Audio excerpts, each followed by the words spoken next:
Fed up with the everyday grind? Tired out by the dull routine? You want to get away from it all? We offer you Escape. Escape, transcribed to free you from the four walls of today for a half hour of high adventure. You're alone in the jungle with 3 men. You know that one of them is a desperate criminal whom you've come to arrest, but you don't know which one. You have to find him before he can save himself by killing you.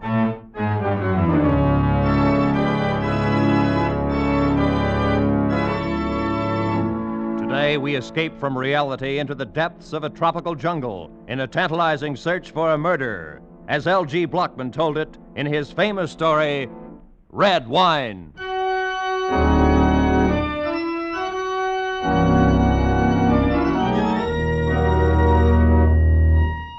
The rusty little tramp freighter bumped against the rickety wharf, and I dropped from the rail onto the planking. For the first time, felt the humid heat roll out of the jungle. This was Tanjong Samar, sweltering, half forgotten, last outpost on the rubber coast of Borneo. I crossed the beach and walked up the path of crushed shells leading to a low bungalow at the edge of the jungle. The freighter would lie at the wharf for 4 hours. Plenty of time for me to get the thing over with and be back aboard when she sailed. I was expecting trouble, of course, but no real danger. I'd done jobs like this before, or at least I thought this would be the same. I thought so until I stepped up on the porch and met Herr Kurt, controller of the Tanjong Samar district. Yeah, I'm Herr Kurt, the controller. What is it I can do for you? My name's Paul Vernier, Mr. Kurt. I have a letter of introduction here from the Governor General. Mm-hmm. There you are. Mr. Paul Vernier from the United States. Yeah, the governor promised me your cooperation. So I see. Cooperation is good, but it does not say cooperation in what? I've come here after a killer, Mr. Kurt. Oh? Dayaks, maybe? Headhunters? No, this one's a civilized killer. An American wanted in San Francisco for murdering his wife. His name is Jerome Steeks. I see. Won't you sit down, Mr. Vernier? Won't Kim, you go. Shit, Tuan. I'll bring right away. We'll have coffee in a moment. Well, nice of you, but maybe I better pick this guy up first. I'd hate to miss the boat and have to lay over 5 days. You're acquainted with this Steeks, Mr. Vernier? No, I've never seen him. You have photographs? Afraid not. Nor fingerprints. Now, this happened 2 years ago. Until last month, we had it listed as a double suicide. Oh, what are you driving at, Mr. Kurt? Simply this. There's no one in my district by the name of Steeks. No, he wouldn't be using his own name, of course. There is an American here, though. 3 of them, Mr. Vernier. Employed as foreman on the Kota rubber plantation here at Tanjong Samar. According to my information, Steeks came here from Batavia about 6 months ago. They all arrived 6 months ago on the same boat. The Kota company is just going back into operation, you understand? I see. Well, according to people who have seen him, Jerome Steeks is a man about 35 years old, of medium height, slight build, pale complexion, with black hair and mustache. Amazing. Any one of these men might fit that description, except that all are clean-shaven and heavily tanned from the tropical sun. Furthermore, Mr. Vernier, all 3 of the men have light blonde hair. Good.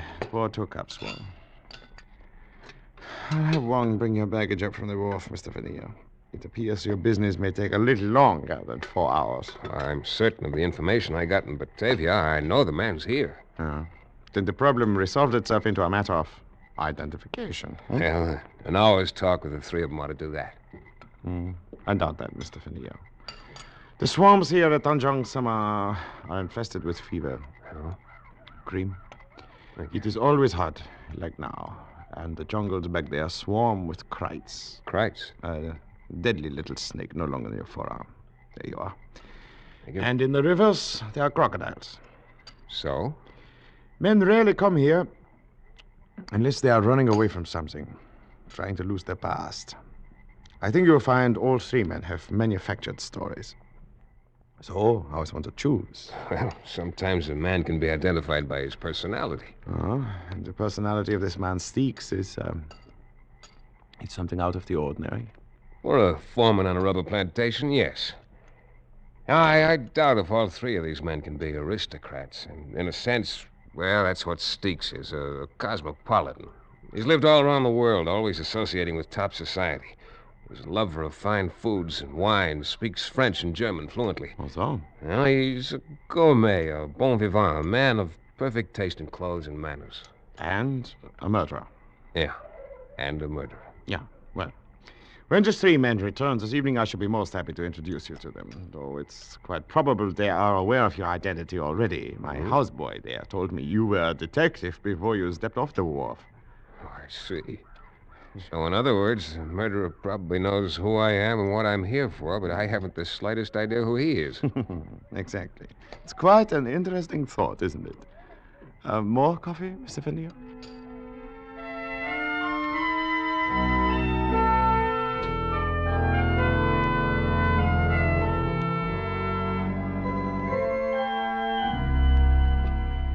Mr. Fennier, I should like you to meet Mr. Doran. Hi, Mr. Veneer. How are you? This is Mr. Wilmerting. Mr. Are you? My name's Prale. Glad to meet you. Same here, Mr. Prale. Might as well drop the mister. We don't use him much around here. I'm Prale. That's Duran. That's Wilmerding. You're Veneer, if it's all the same to you. Oh, sure, Prale. Why not? Now, if you gentlemen will excuse me, I have a number of things to do.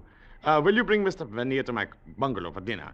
We'll celebrate having a guest in Tanjong Samar. Yeah? Sure. Okay, we'll see.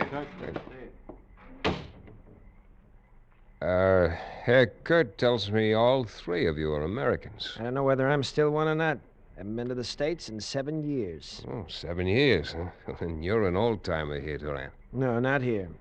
Australia. Don't get him started, Vernier. He'll spend 2 hours telling you how he lost his shirt trying to raise sheep down there. If I had either money or sense, I wouldn't have come to this stinking hole. Oh, I wouldn't say you fellas had it too rough. I've been noticing those empty bottles there on the shelf. What do you mean, Veneer? Paul Masson, 1936. That's good champagne. Hmm? You boys are living like connoisseurs. Oh, no, you're overrating us, Vernier. Those empty bottles were already here when we came. Oh? Just never got around to throwing them out. Prale here's the only connoisseur in the bunch. He can tell you anything you want to know about wines. Yeah, or about anything. Dry up. Just because a guy happens to know a little more than somebody else, there's no reason to keep riding him all the time. I wish you knew some way to make ice. I'm getting plenty fed up with warm beer day in and day out. Yeah, that would get pretty tiresome. I think I'd switch to Chambertin or Chablis or something. Come again? Well, I didn't necessarily mean those in particular, but there are quite a number of wines that are even better warm than they are chilled. No, you're in the wrong place, chum. We wouldn't know what to do with them if we had them. This is strictly a beer and gin crowd. Well, there'd be no kick on that if we had some ice to go with it. Boy, what I wouldn't give for a cold, frosty bottle. Oh, relax, will you, Wilmerding? You're making me thirsty. How about some music? Music? Does one of you play some instrument? Sure, Prale. He's terrific on that phonograph over there in the corner. Oh. Only trouble is he thinks 3 o'clock in the morning is the greatest song ever written. Well, I can see that would lead to quite an argument, Doran. Particularly if you're a lover of the classics. Oh, no. I don't go for that long hair stuff. Oh. But I would like to hear a fast number once in a while that's less than 10 years old. Yeah, you ought to see this collection Prale dragged up here from Batavia. Strictly from the gay 90s. Prale, you don't by any chance have a number called Il y a un métier dans cette maison? Ah, some Italian opera. Oh, no, it's French. Well, come on, Prale. Translate it for us. You claim to be an expert on the French language. Oh, it's worded kind of funny, like poetry. Ah, sure. Yeah, the last word, though, maison, that means house. I know that. Well, that's too bad. I thought maybe Jerome Steeks might translate it. It Who? refers to him, of course. Stick. What are you talking about? Who's The Stick? sentence reads, there is a murderer in this house. Huh? Well, so you're finally coming out in the open, huh? Yeah. We heard you were a detective, Vernier. You're after some killer you've never seen named Steeks. You figure one of us is it. That's right, Prale. And the guy you're after is Wilmerding. Are you crazy? Who ever heard of anybody with a name like Wilmerding unless they made it up? Made up nothing. I got a passport to prove it. What are you trying to do, Prale? turn attention away from yourself. Look, I got nothing to hide. It's either you or Duran. You can leave me out of this right now. There's plenty of people in Australia who can tell you who I am. Unfortunately, though, there's nobody in Tanjong Samar who can tell me for certain who any of you are. One of you is a murderer, and by the time the boat gets back here, I'll know which one. Either I'm going to take Jerome Steeks back to San Francisco, or I'm going to kill him trying to. You can count on it. Well, what do you say we go on over to Kurt's bungalow and have dinner,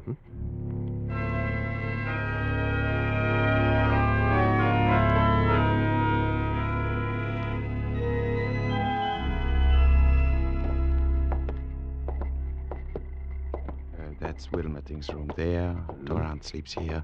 And Prelon down at the end. I see. And this is the guest room. Oh, At least the only guest room that's usable at present. it looks all right. Well, it's yours for the time you're here, Mr. Veneer. Oh, do all of these rooms open out onto the porch? Yes, the veranda, as we call it here. And there's no way to lock this door. Unfortunately, no. Anyway, the windows are covered only by mosquito netting. It makes another interesting situation, does it not? Yeah, I suppose interesting is the word for it. Most likely all these gentlemen are acting to a greater or lesser extent, which of course makes your problem exceedingly difficult. Yeah, that's right. Mr. Kurt, you did say a man rarely came here unless he wanted to lose his past. And yet, you're here. Yeah, that is true. But then, I'm only a servant of the government and have little choice where I'm sent, no? Well, good night, Mr. Veneer. Good night, Mr. Kurt. I trust you'll have a very comfortable night. Thank you.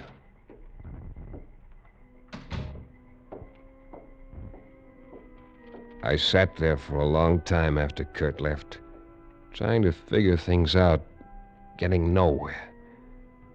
This was Borneo, and though the Coleman lantern on the table at my elbow threw a blaze of white light into every corner of the room. Outside that light lay the dark veranda, and beyond that, the jungle.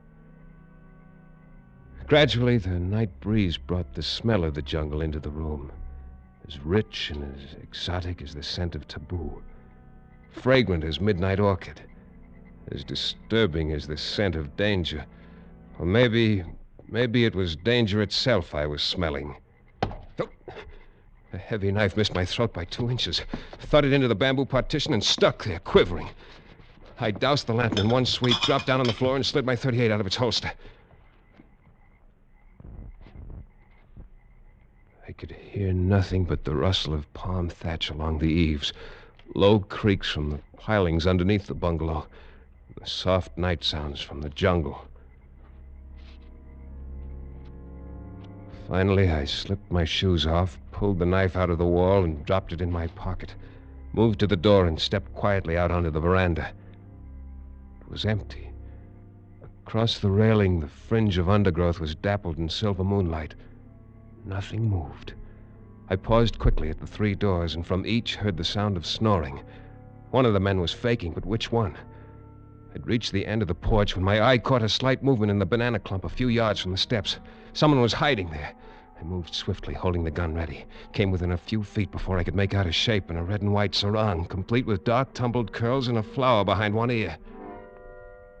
It was a girl. Please, Tuan, the gun. You are going to shoot me? Oh, no, relax, honey. I was looking for somebody else. Oh. And now you have found Nelana, so you are disappointed? Well, Look, did you see anybody moving around up there on the veranda a while ago? Only you, Tuan. I became frightened and ran to hide. Frightened? Why? I should not be here. At night, I mean. Oh, let us talk of something else, huh? All right, Nelana. Tuan, do you like Nelana, perhaps? Definitely. Why do we not go somewhere else? Along the beach, perhaps? You would like that? Mr. Well, Veneer is too serious-minded for such things, Nella. Oh, Mynheer. Well, Mr. Kurt, join us, won't you? Thank you. Nelana, go to the bungalow at once. Yes, Mynheer. Yes, I go. I go immediately. She has no business being out alone at night. But, Mr. Veneer, is something wrong with your room? It's not comfortable? It was until this flew in through the window. A knife? Yeah, a throwing knife. Ever see it before? Oh, yeah. It's one of the collections there in the bungalow. The 3 Americans throw them at targets every evening and wager on the results. I believe Mr. Doran taught the other two. What about you, Mr. Kurt? Do you ever bet with them? It would be too easy. Watch. Well, I learned to throw a knife in Java many years ago. and Nalana, I suppose she's an expert at it, too. Nalana knows nothing of knives. Her greatest accomplishment is that of making friends too easily. I see. Just who is she, anyway? Does she live here? Yeah, she lives here. She is my wife. Your wife? Exactly. My wife. Good night, Mr. Vernier.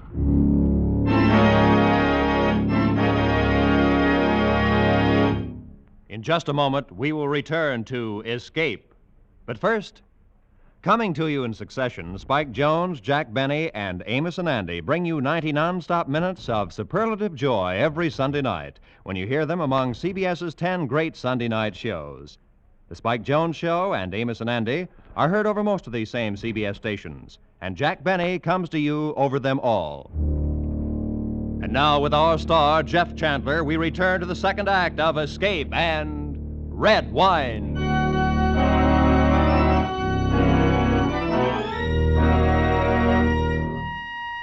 When I finally turned in that night, I didn't make the mistake of lighting the lantern again.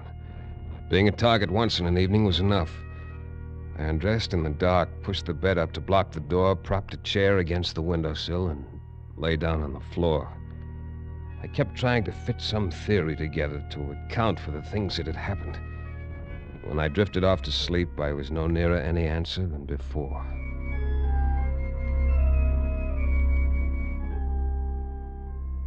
I woke up with the first light of dawn. For a full minute, was ready to predict a peaceful day. And then I turned my head slightly and saw it. On the floor, against the wall, 18 inches from my left hand, its eyes open and unmoving, lay a krite, first cousin to the cobra, the deadliest snake in Borneo. Cold sweat broke out on my forehead, ran into the corners of my eyes. Not daring to make any sudden move, I slid my right hand slowly up behind me and found my gun under the pillow. The snake moved slightly. I froze for one long minute. Carefully, I brought the gun over until I had the ugly head centered above the foresight. Then... What the company understand those words? Who fired that shot? I did, Kurt, in here. Hey, Kurt, what's all the shooting about? Find out now, Duran. Mr. Vernier. All right. Oh, sure, Kurt. Come on in. I had an early morning visitor there on the floor. God, a krite. Did he bite you? No, he What didn't. the devil's all the racket about? Ah, snake. That's funny. What's funny, Duran? A krite, Wilmerding. Just killed one here in my room. Well, there's plenty of them around, but I never heard of one crawling into a room before. I'm not sure it did crawl in. What do you mean? I've got an idea it may have been dropped in through the mosquito netting there at the window. Yeah? By whom? By a guy named Jerome Steeks. Ever hear of him, Duran? Why don't you pick up Wilma Ding? He's your man. Oh, sure. I always carry a couple of snakes around in my pocket just for luck. What I want to know is who carries this around in their pocket for luck. That's one of our knives in the living room. We throw him at a target. Yeah, I know. Only last night I was the target. And Prail's your boy. He's an expert. Wins every time we play. Dry up, Duran. Hey, listen, Don't young you man. crack like Okay, that. relax, all of you. All right. So nobody knows anything about these accidents. They just happen. But here's a warning to whichever one of you is Steeks. The next time, you better cover yourself. I'm through being a clay pigeon. From now on, it's going to be a lot tougher. A whole lot tougher.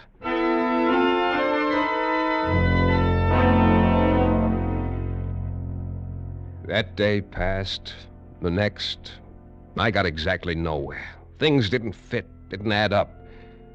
I saw Nalana several times, but had no chance to speak to her. When Herr Kurt was with me, she'd pass without a glance, but if I was alone, she'd manage a quick, provocative smile that sent shivers down my spine.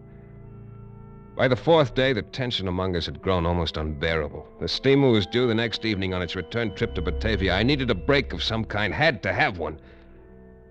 Well, it came at dusk when I dropped into my room to change for dinner.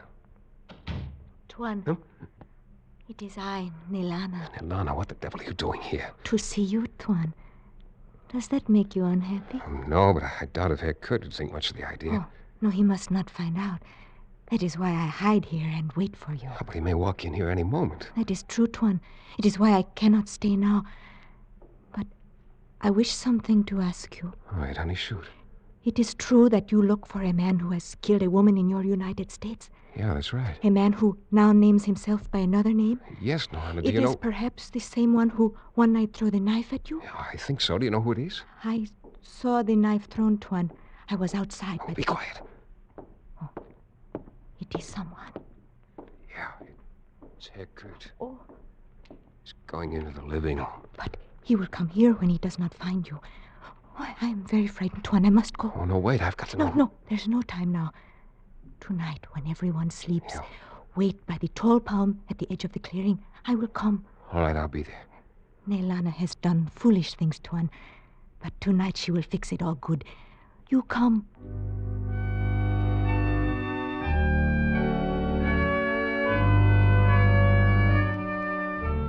I waited for a long time in the shadow by the palm tree. Watched the moonlight sift down through the shaggy fronds. But 2 hours passed. She didn't come. Waiting there, though, in the jungle night, a plan began to form in my mind. A long shot, true enough, but one with possibilities.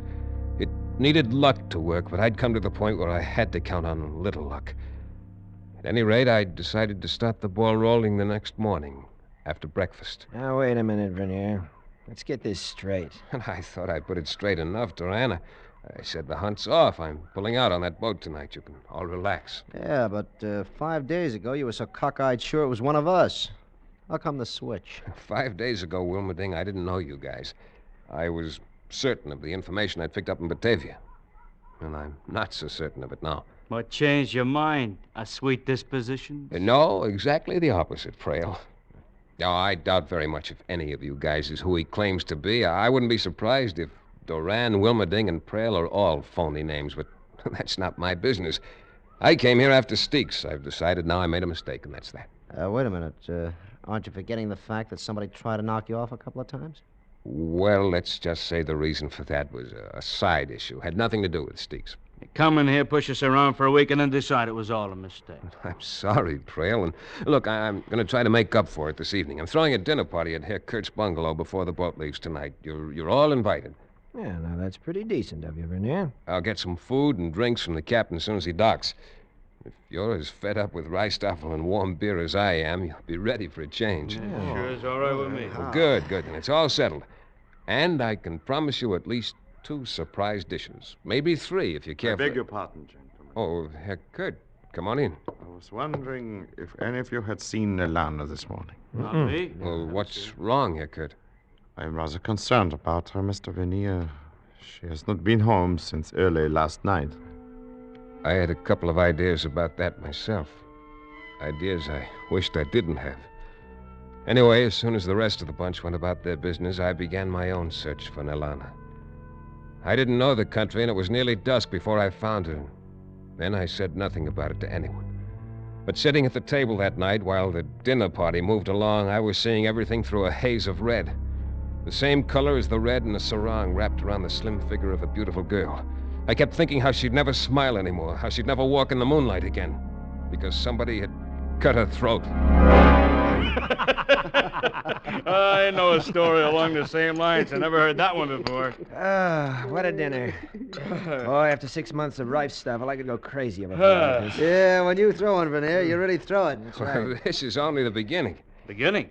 Where can you go from here? Well, right now, for instance, roast pheasant. All right, Wong, bring it over. Sure, Tuan. Right away, I bring.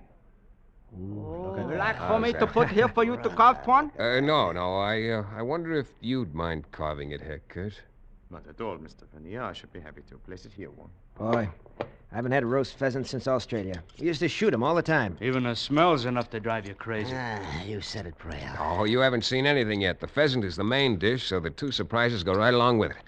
Wong, bring it out. Sure, Tuan. I bring right away now. Careful, don't drop it. There we are. Thanks. Well, there you are. It's Hey. Chambertin, vintage Wine. 1911. Unquestionably the finest red wine that exists in the world today. Holy smoke, where'd you get it? Oh, I found out on the trip in the captain of the steamer had a few bottles. Took a lot of talking to get one out of him, but I'll open it, Wong. Have you got the glasses? Si, Tuan. Good. Well, boys, you may go back to warm beer tomorrow, but you got the best tonight. Now, Wong, show him a second surprise. One big bucket ice. Ice! Real honest to gosh, cracked ice. Oh, I haven't seen a chunk of ice for 6 months. Oh, I thought you'd go for that one. All right, Wong, serve the wine, will you? Si, Tuan. You know, it was pretty amazing to find 1911 Chambertin on a little tramp freighter down here in the South Pacific. The stuff's so rare, it's hard to get at any price anymore. Maybe so, but that ice is what gets me. Yeah.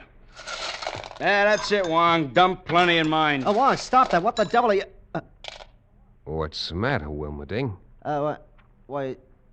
Well, what I mean is... You mean you're well aware of the fact that ice kills the bouquet of Chambertin? Isn't that it, Steaks? Steaks. You mean Wilberding? Yes. Once a gourmet, always a gourmet. A crook with enough sense to keep his hair dyed black for years so he could become a natural blonde if he ever had to make a getaway. But not enough sense to keep still and let me ruin a bottle of wine. Hey, easy with those hands. Don't try reaching for a gun. Let him reach for it, Mr. Fennear. Kurt, no. Put down that knife. Look out, Van He's going for his gun. Too late.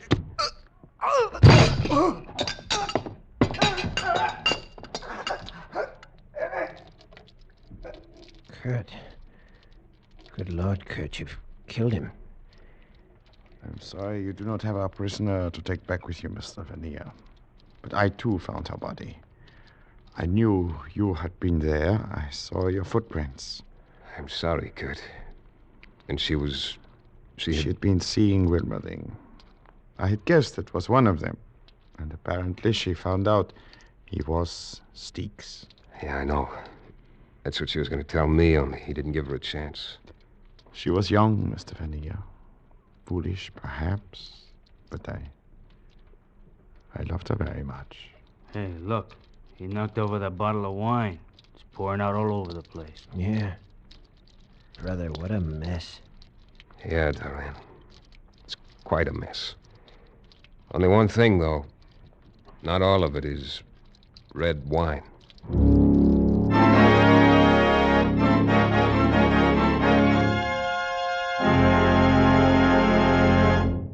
Escape is produced and directed by Norman MacDonald. Today, we have presented transcribed Red Wine by L.G. Blockman, adapted for radio by Mort Lewis and Les Crutchfield, with editorial supervision by John Dunkel. Starred as Paul Vernier was Jeff Chandler, with Barry Kroger as Herr Kurt. Featured players were David Ellis, Lou Krugman, Jack Crucian, and Laurette Philbrandt. The special music was arranged and played by Ivan Ditmars. Next week... You are flying over the lonely wastes of the Pacific, lost, torn by the fury of a typhoon, your gasoline running out, and ahead of you is an adventure so strange, so terrifying, that your mind cannot accept it.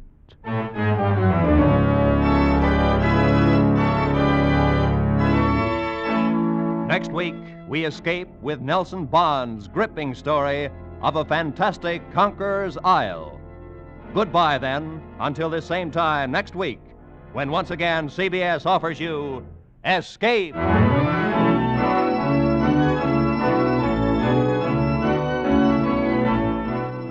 Broadway is my beat, says Danny Clover, and he's proud of it. Tomorrow afternoon, over most of these same CBS stations, you'll hear the first of Danny's adventures. You'll hear how a real cop with a real purpose for running down a murderer goes about his business, backed by the world's largest police department. Listen in as Danny declares, Broadway is my beat. Now, stay tuned for 5 minutes of the latest news, to be followed by Let's Pretend, over most of these same CBS stations.